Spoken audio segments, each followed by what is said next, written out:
عزیزان گرامی، معزز بہن اور بیٹیوں، رمضان المبارک میں رسول اللہ صلی اللہ علیہ وسلم جن نیک اور اچھے اعمال کا اہتمام کیا کرتے تھے ان میں سے ایک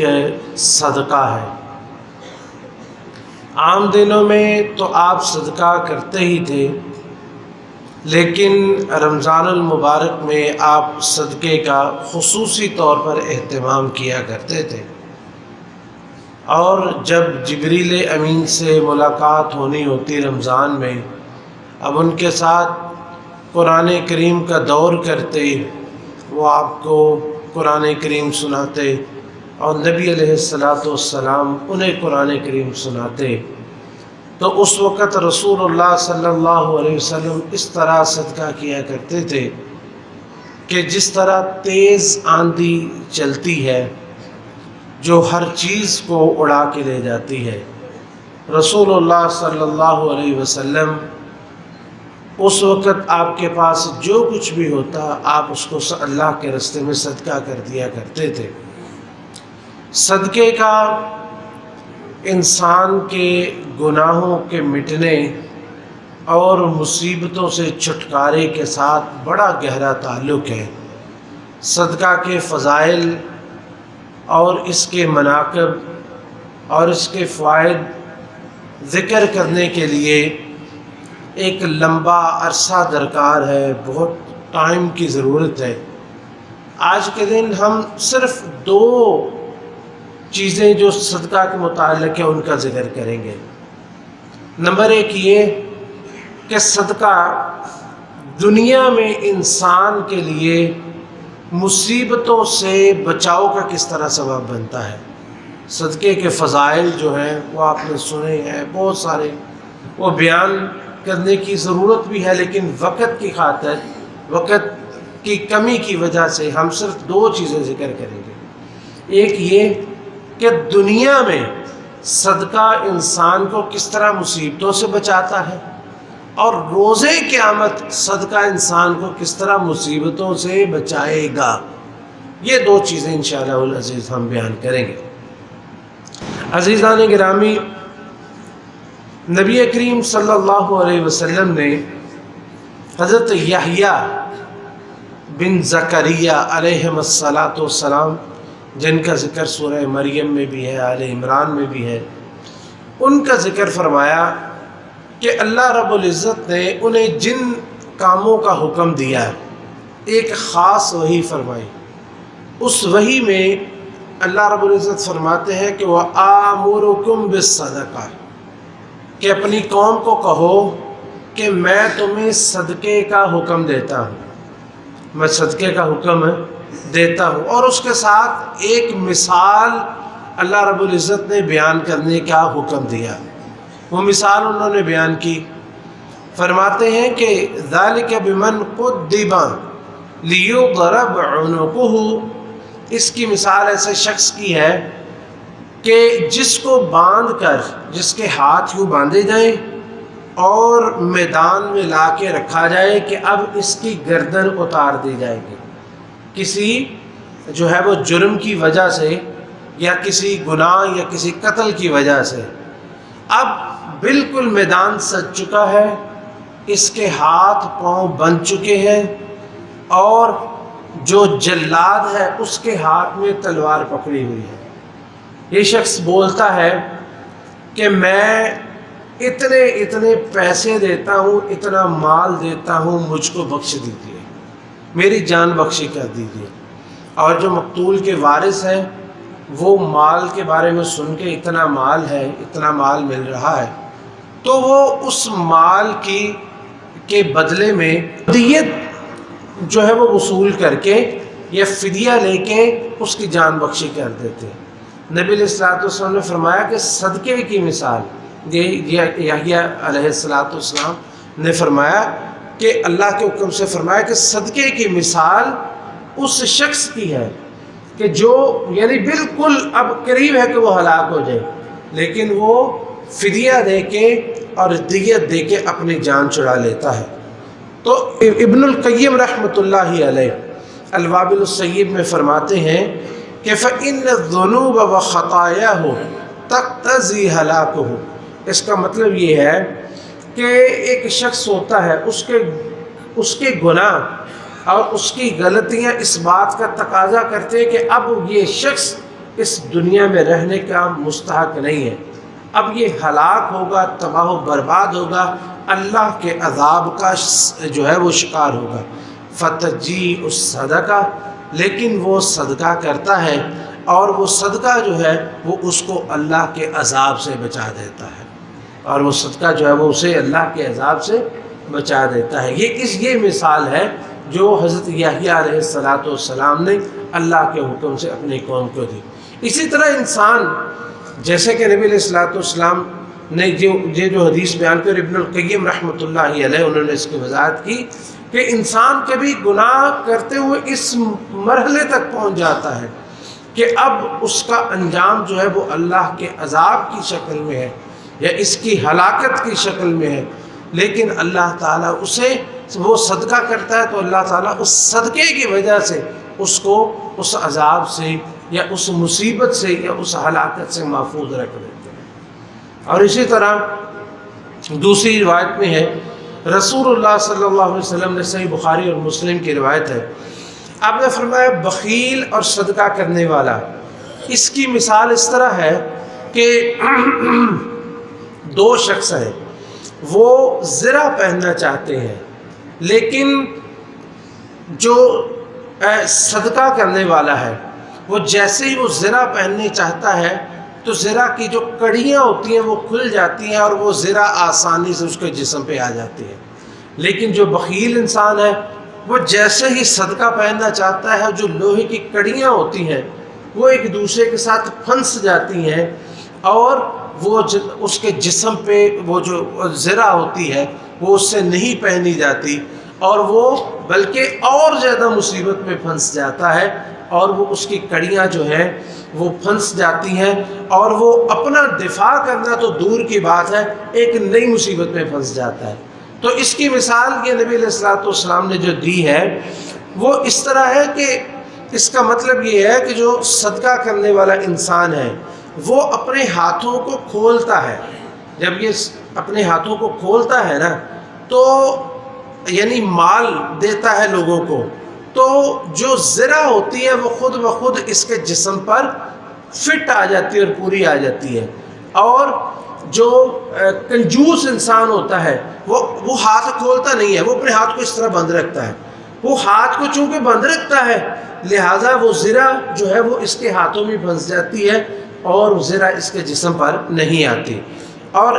اس کی شرح میں ابن القیم رحمۃ اللہ علیہ فرماتے ہیں کہ وَلَمَّا كَانَ الْبَخِيلُ مَحْبُوسًا عَنِ الْإِحْسَانِ، یہ بڑی خوبصورت ان کی گفتگو ہے، بڑی جو ہے وہ توجہ کے ساتھ سننے والی ہے۔ فرماتے ہیں کہ جب بخیل جو ہے وہ احسان انسان لوگوں پہ نہیں کرتا اور نیکی اور خیر سے محروم رہتا ہے تو اس کو اس کا بدلہ بھی ویسے ہی ملتا ہے، اور وہ فَهُوَ ضَيِّقُ الصَّدْرِ، کنجوس انسان جو ہوتا ہے اس کا سینہ تنگ رہتا ہے، یعنی اس کو انشراح صدر نہیں ہوتا، اس کو کبھی بھی اطمینان نصیب نہیں ہوتا۔ ممنوع من الانشراح ضيق العقل صغیر النفس قلیل الفرح کثیر الہم والغم والحزن، کہ جو کنجوس انسان ہوتا ہے وہ جس طرح اس کے ہاتھ نہیں کھلتے اسی طرح اس کا سینہ نہیں کھلتا، اور اسی طرح اس کے غم دور نہیں ہوتے، اس کی پریشانی دور نہیں ہوتی، اور ہمیشہ مال کی محبت کی وجہ سے وہ عجیب قسم کی پریشانی میں مبتلا رہتا ہے۔ ہائے یہاں پہ پیسہ لگ گیا، یہاں پہ مال لگ گیا، یہاں پہ پیسہ خرچ ہو گیا، اور اس کے مد مقابل جو شخص جس کا ہاتھ کھلا ہوتا ہے اللہ رب العزت اس کے سینے کو بھی کھول دیتے ہیں۔ فَهُوَ كَرَجُلٍ، فرماتے ہیں کہ جو والمتصدق كلما تصدق بصدقة، اور جو صدقہ کرنے والا جب بھی صدقہ کرتا ہے تو اللہ تعالیٰ خوشی کے ساتھ اس کے سینے کو کھول دیتے ہیں اور ان کا دل جو ہے وہ مطمئن ہو جاتا ہے اور اس کو سرور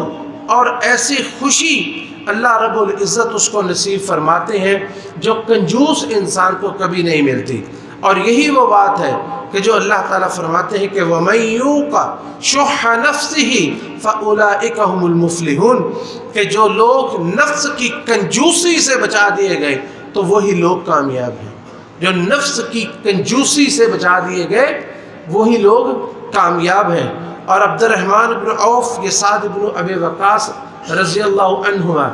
ان کے بارے میں آتا ہے ان میں سے کوئی ایک بیت اللہ کا طواف کر رہے ہیں اور طواف کرتے ہوئے صرف ایک ہی دعا کر رہے ہیں، اللہم کنی شح نفسی، اے اللہ مجھے نفس کے دل کی کنجوسی سے محفوظ رکھنا، مجھے دل کی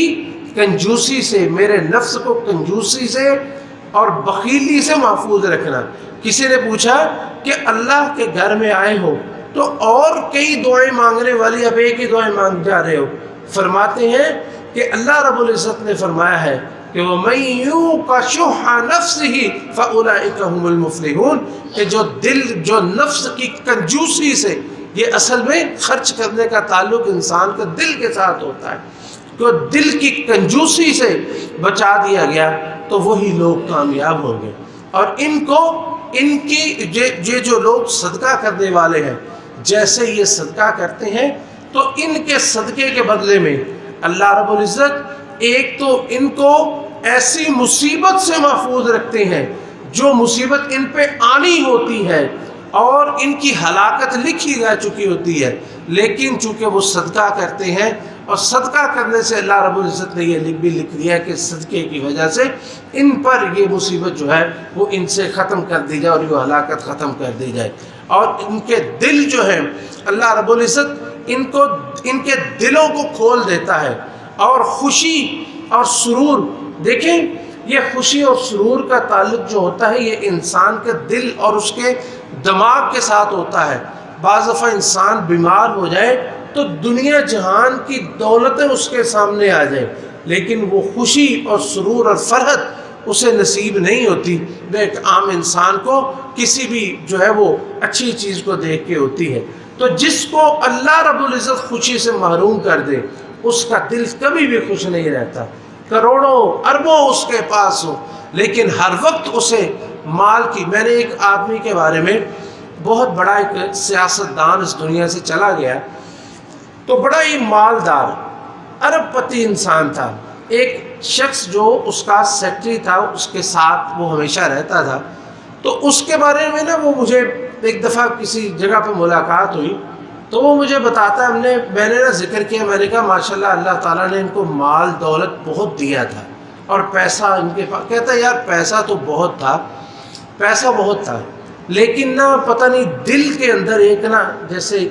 تالا نہیں لگا ہوتا۔ کہتے میرے ساتھ لمبے لمبے سفر کیے لیکن رستے میں کسی اچھے ہوٹل سے اتر کے کھانا نہیں کھاتے تھے، وہ یار اتنے پیسے لگ جائیں گے، کہتے بسکٹ کے ایک پیکٹ کے ساتھ لمبے لمبے وہ سفر کر لیتے تھے۔ اور کہیں اس نے ایک دو واقعات ایسے مجھے سنائے کہ میں حیران رہ گیا کہ اتنی دولت اور اتنا مال اس دنیا میں سارا کچھ چھوڑ کے چلے گئے، یعنی جو خرچ کرنا، جو کسی پہ خرچ نہیں کرتا وہ اپنے آپ پر بھی نہیں کرتا، یعنی وہ جو کنجوسی جو دل کی ہوتی ہے نا یہ انسان کو خرچ کرنے سے روکتی ہے۔ لوگوں کی ضرورتوں کو پورا کرنا ہے اور کسی انسان کے ہاتھ پہ پیسہ رکھنا یہ اس کی ضرورت پوری کرنا۔ ابن القیم رحمۃ اللہ علیہ فرماتے ہیں، اور بلکہ یہ ہر شخص مشاہدہ کرے گا، اس کی جو خوشی اور سرور اللہ رب العزت جو نصیب فرماتے ہیں نا اس کو انسان احاطہ تحریر میں نہیں لا سکتا اور زبان اس کو بیان کرنے سے قاصر ہے۔ کسی کی ضرورت پوری کریں آپ، کسی کے کام آئیں تو اس کے بعد، کسی کے کام آنے کے بعد اور کسی کی ضرورت پوری کرنے کے بعد، کسی کی حاجت پوری کرنے کے بعد اللہ رب العزت آپ کو جو خوشی نصیب کرتا ہے، جو فرحت نصیب کرتا ہے، وہ انسان جو ہے وہ اس کو بیان نہیں کر سکتا، یہ بس سے باہر ہوتی ہے۔ تو اس لیے جو خرچ کرنے والا انسان ہے اللہ تعالیٰ اس کے دلوں کو خوشیوں سے بھر دیتے ہیں، اور اس کے غم اور پریشانیاں اللہ رب العزت اس سے دور فرما دیتے ہیں۔ جیسا کہ نبی علیہ الصلوۃ والسلام نے فرمایا، من نفس عن مؤمن کربۃ من کرب الدنیا نفس اللہ عنہ کربۃ من کرب یوم القیامہ، کہ کوئی شخص جو ہے کسی انسان کی دنیا کی کوئی تکلیف دور کرتا ہے تو اللہ تعالیٰ قیامت کے روز بھی اس کی تکلیفیں دور فرمائیں گے۔ دنیا میں تو جو اللہ تعالیٰ فرماتے ہیں کہ ایک دانے کے بدلے میں 700 کی اللہ رب العزت نے جو مثال فرمائی، اور رسول اللہ صلی اللہ علیہ وسلم نے جو قسم اٹھائی ہے، آپ کی بات ویسے ہی کہہ دیں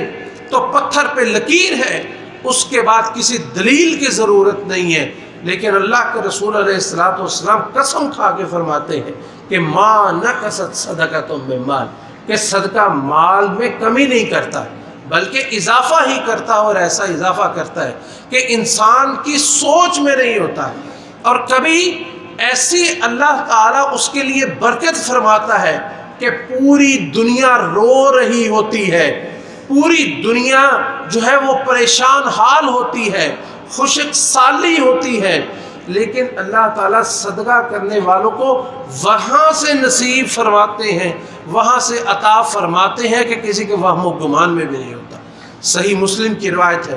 رسول اللہ صلی اللہ علیہ وسلم نے ارشاد فرمایا، کبھی کبھی اللہ ایسی چیزیں انسانوں کو دکھا دیتے ہیں تاکہ وہ لوگوں کے لیے ایک عبرت بن جائے اور لوگوں کے لیے اس کی بے نصیحت بن جائے، کہ ایک شخص جو ہے وہ ایک چٹیل میدان میں کہیں جا رہا تھا، تو اس نے اچانک آسمانوں سے آواز سنی کہ اس کے حدیقت فلان، کہ فلاں شخص کے باغ کو پانی لگا دیجئے۔ تو اس نے دیکھا نہ دائیں نہ بائیں، صحرا میں وہ کہیں تھا، یہ ایسی جگہ پر جہاں پہ چٹیل میدان، کچھ بھی نہیں تھا، کوئی انسان نہیں تھا طاقت دینے کا، کچھ بھی نہیں نظر آ رہا تھا۔ اس نے دیکھا یہ عجیب بات ہے، یہ کہاں سے آواز آئی؟ اللہ نے اس کو سنائی، اور ایسے واضح طور پہ سنائی کہ اس کے دل میں اتر گئی کہ اس کے حدیقت فلان، فلاں آدمی اس کا نام لیا گیا، اس کے باغ کو پانی پلا دیجیے۔ چنانچہ اس شخص نے ایک عجیب ماجرا دیکھا، اس نے دیکھا بادلوں کا بادل ہے، اور ان میں سے ایک ٹکڑا بادلوں کا وہ الگ ہوا اور ایک طرف چلنا شروع ہو گیا۔ اس شخص نے جو ہے وہ ایسا منظر دیکھا کہ وہ بھی اس بادل کے پیچھے پیچھے چل پڑا۔ اس نے دیکھا کہ آگے جا کے وہ بادل جو ہے وہ پھیل گئے اور بالکل ایک میدان کے اوپر سایہ فگن ہو گئے، اور میدان پہ بارش ہونا شروع ہو گئی۔ اب وہ حیران ہے کہ نیچے کوئی باغ نہیں ہے، کیوں؟ آواز اس نے یہ سنی تھی کہ فلاں کے باغ کو پانی لگا دیجئے، لیکن نیچے کوئی باغ نہیں ہے بلکہ نیچے ایک چٹیل میدان ہے۔ چنانچہ بارش ہونا شروع ہو گئی، موسلا دار بارش ہوئی۔ اس نے دیکھا عجیب ہے کہ بارش کے کوئی باغ نہیں ہے، لیکن اس نے ایک اور حیران کن منظر دیکھا کہ اس میدان میں پانی جو ہے وہ ایک طرف اکٹھا ہونا شروع ہوا۔ جب پانی اکٹھا ہونا شروع ہوا تو ایک نالی سی بن گئی، اور پانی جو ہے وہ نالی کے ذریعے کہیں چلنا شروع ہو گیا۔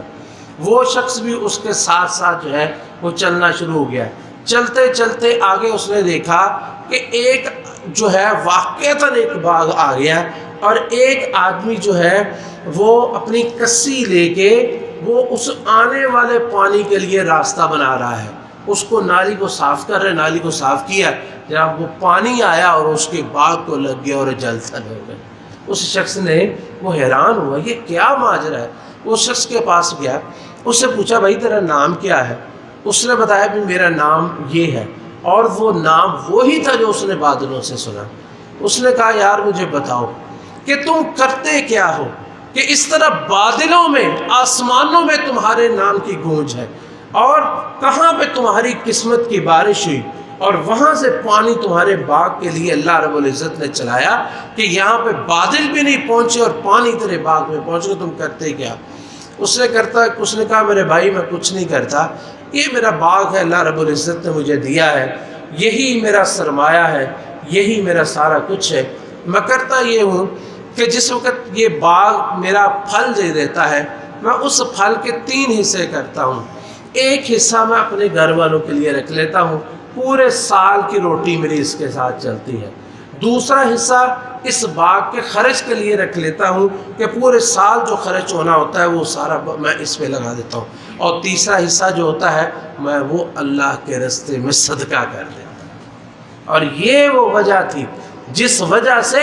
اللہ رب العزت نے اس کے لیے یہ اہتمام فرمایا۔ اور حقیقت ہے جو اللہ کے راستے میں صدقہ کرنے والے مندے کے بدترین دور میں بھی اللہ رب العزت انہیں رزق دیتا ہے۔ بظاہر یہی نظر آتا ہے پوری دنیا پریشان ہے، پوری دنیا جو ہے وہ غموں میں اور پوری دنیا مندی میں پھنسی ہوئی ہے، لیکن اللہ رب العزت کہاں سے بندوں کو چلاتا ہے جو اس کے لیے آتے ہیں، اور کہاں سے رزق بھیجتا ہے، کہاں سے برکت نازل فرماتا ہے جو اس کے رزق کے اندر اترتی ہے، یہ اللہ رب العزت ہی جانتا ہے۔ اللہ رب العزت سے دعا ہے کہ اللہ تعالی ہمیں جو ہے اپنے جتنا جو ہے وہ استطاعت ہے اس کے مطابق اپنے راستے میں خرچ کرنے کی توفیق نصیب فرمائے، اور خاص طور پر اس رمضان کے دنوں میں کہ کیونکہ یہ جو رمضان کے اندر جیسا روزے رکھنے چاہیے ویسے ہم رکھ نہیں سکتے، جیسے اللہ کے اطاعت کرنی چاہیے ویسے ہم کر نہیں سکتے، لیکن ہمارے لیے یہ بڑی خوشخبری ہے۔ نبی علیہ الصلوۃ والسلام نے کعب بن عجرہ رضی اللہ تعالیٰ عنہ کو فرمایا تھا کہ وَالصَّدَقَةُ تُطْفِئُ الْخَطِیئَةَ كَمَا يُطْفِئُ الْمَاءُ النَّارَ، کہ صدقہ گناہوں کو اس طرح مٹا دیتا ہے اور اس طرح گناہوں کی گرمی کو اور شدت کو بجھا دیتا ہے جس طرح آگ جو ہے اس کو پانی بجھا دیتا ہے، پانی آگ پہ پڑتا ہے اور آگ بجھ جاتی ہے، اسی طرح صدقہ گناہوں کو بجھا دیتا ہے۔ اللہ رب العزت ہمیں زیادہ سے زیادہ اپنے راستے میں خرچ کرنے کی اور اپنی فرما برداری کی توفیق نصیب فرمائے۔ عزیزان گرامی، یہ صدقہ روز قیامت بھی انسان کے لیے پریشانیوں سے بچاؤ کا سبب بن جائے گا۔ نبی کریم صلی اللہ علیہ وسلم نے ارشاد فرمایا کل امرئ فی ظل صدقتی حتی یقضی بین الناس، کہ روز قیامت جب کوئی سایہ نہیں ہوگا سوائے اللہ کے پیدا کیے ہوئے سائے کے، تو صدقہ کرنے والے کا صدقہ اس پہ سایہ بن جائے گا اللہ کے حکم سے۔ اتنی دیر تک سایہ فگن رہے گا جب تک اللہ تعالیٰ اس کو جنت میں بھیجنے کا فیصلہ نہیں فرما دیتے، یعنی اس وقت تک یہ شخص جو ہے وہ اپنے صدقے کے سائے میں رہے گا۔ اور یہ صدقہ جو ہے یہ نبی علیہ السلام نے فرمایا یہ قبر کی گرمی کو بھی ٹھنڈا کر دیتا ہے، اور یہ صدقہ جو ہے یہ انسان کے لیے قبر میں اس کا ساتھی بن جاتا ہے۔ تفصیل کا وقت نہیں، ورنہ وہ حدیث میں تفصیل کے ساتھ ذکر کرتا ہے کہ کس طرح صدقہ انسان کے لیے روزے جو ہے وہ قبر میں اس کا ساتھی بن جاتا ہے۔ اور روز قیامت نبی کریم صلی اللہ علیہ وسلم نے ارشاد فرمایا، صحیح بخاری اور مسلم کی روایت ہے کہ ما منکم من احد الا سیکلمہ ربہ، کوئی شخص ایسا نہیں ہوگا کہ جس کے ساتھ اللہ رب العزت روبرو تنہا اس کے ساتھ کلام کریں گے، لیس بینہ و بینہ ترجمان، تب اللہ اور بندے کے درمیان کوئی ترجمان بھی نہیں ہوگا، روبرو اللہ گفتگو کریں گے، سامنے جو ہے وہ بغیر کسی جو ہے وہ ترجمان کے یا بغیر واسطے کے اللہ تعالیٰ گفتگو کریں گے، تو انسان وہاں پریشان ہو جائے گا۔ فینظر ایمن منہ، دائیں طرف دیکھے گا تو اپنے اعمال، بائیں طرف دیکھے گا اپنے اعمال، پیچھے دیکھے گا اپنے اعمال، سامنے دیکھے گا تو اس کو آگ ہی آگ نظر آئے گی، اپنے برے اعمال اور آگ اس کے سامنے ہوں گے۔ اللہ کے سامنے وہ کیسے گفتگو کرے؟ نبی کریم صلی اللہ علیہ وسلم نے فرمایا کہ اتقوا النار، وہ آگ جو سامنے تمہیں نظر آئے گی اس سے بچ جاؤ، ولو بشق تمرہ، کسی کے پاس کچھ بھی نہیں ہے وہ آدھی کھجور صدقہ کر کے ہی اس آگ سے بچ جائے۔ یہ صدقہ ہی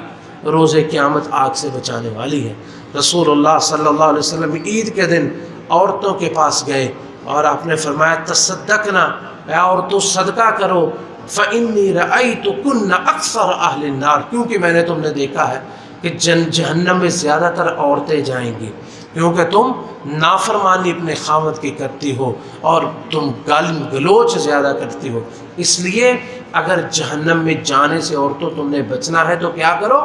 صدقہ کرو، ولو من حلیکن، چاہے تم اپنے زیورات دو۔ فرماتے ہیں راوی کہ میں نے دیکھا کہ بلال کی جولی زیورات سے بھر گئی جو ان عورتوں نے اللہ کے راستے میں اپنی جان بچانے کے لیے اور رسول اللہ صلی اللہ علیہ وسلم کے اس فرمان کے حکم اور اس کے تابع داری میں وہ خرچ کیے تھے۔ عزیزان گرامی، یہ رمضان المبارک میں غربا، مساکین، بیوہ عورتیں اور پریشان حال لوگ جو ہے ان کا خصوصی طور پر خیال کیجئے اور اللہ کے راستے میں خوب خرچ کیجئے، اور جتنی اللہ توفیق دیتا ہے۔ یہ زکوٰۃ تو واجب ہے انسان پر، میں کئی دفعہ ذکر کرتا ہوں، زکوٰۃ فرض ہے۔ ہم لوگوں نے زکوٰۃ دے کے ہم لوگ سمجھتے ہم نے اللہ کے راستے میں خرچ کر دیا۔ میرے بھائیوں، نہیں، یہ زکوٰۃ یہ تو ہم نے اپنا فرض ادا کیا ہے۔ اصل خرچ جو ہے وہ ہے جو انسان اپنے اصل مال سے کرتا ہے۔ تو اس کے لیے خرچ کرنے کے اور بہت سارے ذرائع ہیں، سب پہ خرچ کیجئے۔ اور ہم آپ سے یہ گزارش کرتے ہیں کہ یہ مسجد جو آپ اگر زکوٰۃ میں سے خرچ کرنا چاہتے ہیں تو ہمارے ساتھ اس مرکز دعوت الاسلامی اس کے ساتھ تعاون کیجئے، وہاں پہ اپنے زکوٰۃ کا مال دیجئے، اور جو صدقات نفلی آپ کرنا چاہتے ہیں اس میں اس مسجد کے لیے اپنا حصہ ضرور رکھیں۔